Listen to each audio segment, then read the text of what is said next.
رسول اللہ صلی اللہ علیہ وسلم نے فرمایا جمعہ کے دن اور جمعے کی رات کو کثرت سے مجھ پر درود پڑا کرو، بس جو آدمی مجھ پر ایک دفعہ درود بھیجے گا اللہ اس پر 10 رحمتیں نازل کرے گا۔ ہر بالغ پر جمعہ کے لیے جانا ضروری ہے، اور ہر وہ شخص جس پر جمعہ کے لیے جانا ضروری ہے اس پر غسل ہے، یعنی اس کو لازمی غسل کرنا چاہیے، الا یہ کہ کوئی مجبوری ہو۔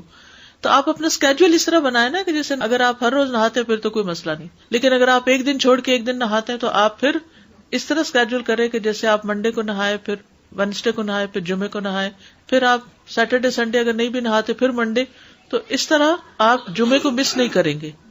یہ نہیں کہ جمعرات کو نہا کے جمعہ کو چھوڑ دیا یا جمعہ چھوڑ کے ہفتے کو نہائے، ایسا نہیں کرنا چاہیے۔ علماء نے غسل کے حکم کے بارے میں اختلاف کیا، بعض تو کہتے ہیں یہ واجب ہے، یعنی فرض کے درجے میں ہے، اور جمہور علماء یہ کہتے ہیں کہ مستحب ہے، پسندیدہ ہے، افضل عمل ہے۔ حدیث میں آتا ہے جس نے جمعے کے دن وضو کیا اس نے اچھا کیا، اور جس نے غسل کیا تو یہ افضل ہے۔ صفائی میں مبالغہ ہوتی ہے نا، ویکلی صفائی آپ کو کرنی ہوتی ہے، یعنی جیسے ناخن وغیرہ کاٹتے ہیں یا پھر اپنے زائد بال وغیرہ اتارتے ہیں، تو یہ سب چیزیں اگر جمعے کے دن ہو تو زیادہ بہتر ہے۔ نبی صلی اللہ علیہ وسلم نے فرمایا جو شخص جمعے کے دن اچھی طرح غسل کرے، اچھی طرح سنوار کر وضو کرے، اپنے بہترین لباس میں سے پہنے، یعنی جمعے کے دن باقی دنوں کی نسبت اچھا لباس پہنے، اللہ نے اس کی قسمت میں گھر والوں کی جو خوشبو لکھی ہو وہ لگا لے، یعنی گھر میں جو بھی خوشبو ہے، پھر جمعہ پڑھنے آئے تو لغو کام نہ کرے، 2 آدمیوں کے درمیان جدائی نہ کرے، یعنی 2 لوگ بیٹھے ان کے بیچ میں گھس کے بیٹھ جائے۔ اس جمعے اور دوسرے جمعے کے درمیان کے پورے ہفتے کے گناہ معاف کر دیے جاتے ہیں۔ پھر مسواک کرنا، جمعے کی سنتیں بتاتے ہوئے آپ نے فرمایا اور تم پر مسواک کرنا لازم ہے۔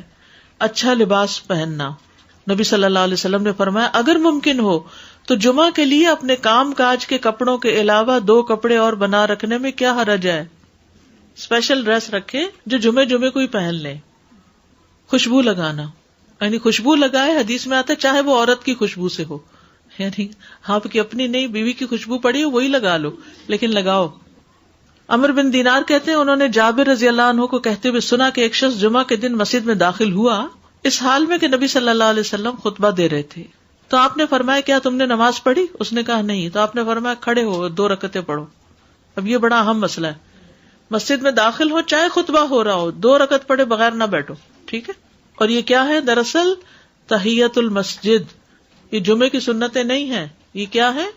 تحیت المسجد ہے، اور مختصر پڑھی جائیں، یعنی امام جب خطبہ دے رہا ہو تو چاہیے کہ 2 رکعتیں پڑھے اور دونوں میں اختصار کرے۔ نماز سے قبل ہلکا بنانے کی ممانعت، مثلا آپ جلدی چلے گئے تو یہ نہیں کہ ایک گروپ بنا کے آپس میں گپ شپ شروع کر دیں، نہیں، سیدھے ہی لائنوں میں بیٹھیے۔ انتظار کا وقت کیسے گزاریں گے؟ نفل پڑھ کے بیٹھ گئے، ذکر اذکار کریں، قبلے کی طرف رخ کر کے لائنوں میں بیٹھیں، ہلکا نہیں بنائیں، بیٹھ کے خرید و فروخت نہیں کریں، تاخیر سے آنے پہ گردنیں پھلانگ کے نہ آگے جائیں۔ رسول اللہ صلی اللہ علیہ وسلم نے فرمایا ٹیک لگا کے مت کھاؤ، یہ عام ایک ادب بتایا۔ مسجد میں کوئی جگہ مقرر نہ کرو کہ یہ میری جگہ ہے، آپ کیوں آج یہاں کھڑی ہو گئی، کہ تم اسی میں ہی نماز پڑھو۔ کچھ لوگ ہوتے ہیں نا آ کے مخصوص جگہ ہی پڑھتے ہیں، اگر کوئی اور وہاں ہو جائے ڈسٹرب ہو جاتے ہیں۔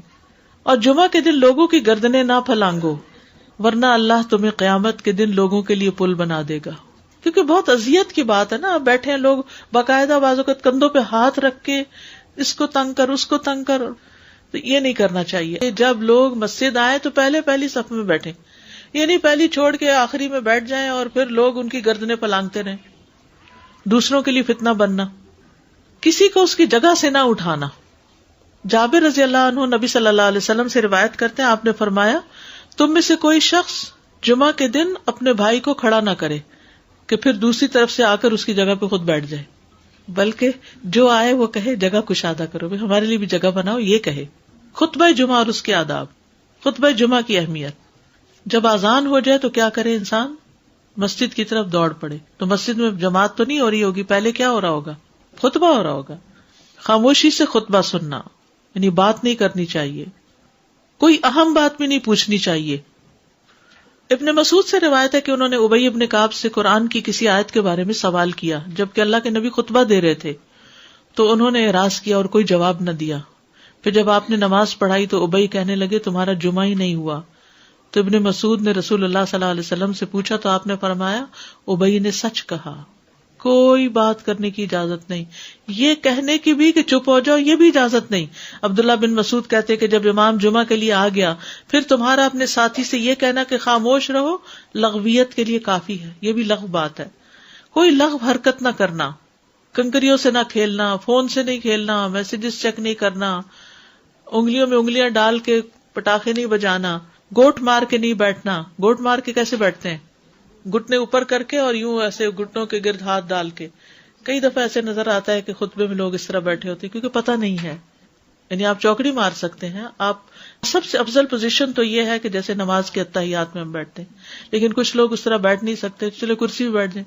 اگر کرسی نہیں ہے نیچے بیٹھے ہیں تو چوکڑی مار کے بیٹھ جائیں، مگر ٹانگیں اس طرح پیٹ کے ساتھ لگا کے گھٹنوں پہ ہاتھ کو بل دے کے اس طرح نہیں بیٹھے. فرض کے بعد 2 رکعت پڑھنا. عبداللہ بن عمر سے روایت ہے انہوں نے رسول اللہ صلی اللہ علیہ وسلم کی نفل نماز کو بیان کیا اور کہا کہ آپ جمعے کے بعد کوئی نفل نماز نہیں پڑھتے تھے حتیٰ کہ واپس تشریف لے جاتے، پھر اپنے گھر میں 2 رکعت پڑھتے تھے. اب جو لوگ گھر نہیں جاتے تو پھر وہیں پر وہ پڑھ لیتے ہیں، ورنہ آپ صلی اللہ علیہ وسلم اپنی سنتیں وغیرہ گھر میں پڑھتے تھے. اور اسی طرح 4 بھی پڑھی جا سکتی، 2 بھی ہیں 4 بھی ہیں.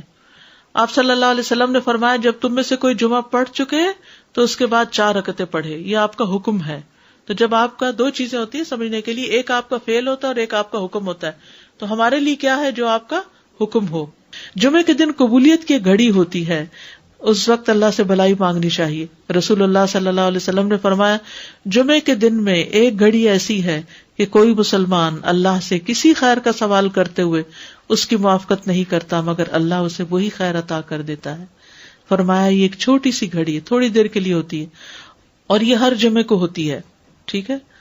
اور خصوصاً نماز میں بھی اگر کوئی دعا کر رہا ہوتا ہے نا انسان تو وہ بھی قبول ہو جاتی ہے.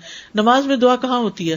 شروع میں ہوتی ہے، رکوع میں ہوتی ہے، سجدے میں ہوتی ہے، تشہد میں ہوتی ہیں.